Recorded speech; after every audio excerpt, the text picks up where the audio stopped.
حضور نبی پاک صلی اللہ علیہ وسلم کی جان کو خطرہ، شب ابی طالب کی دردناک داستان، معاہدہ اور سختیاں۔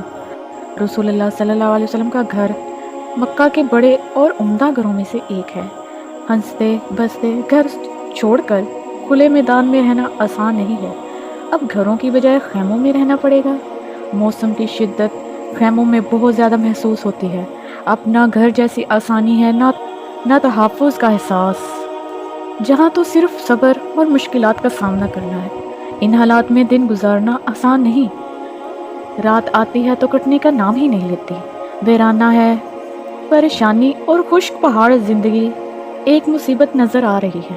لیکن قبیلے کے ساتھ قریش نے شب ابی طالب کی طرف سے آنے والے راستوں پر اپنے غلاموں کو بٹھا دیا تاکہ کھانے پینے کا سامان بنی ہاشم تک نہ پہنچ سکے اور وہ اذیت میں رہیں۔ قریش مکہ رسول اللہ صلی اللہ علیہ وسلم کا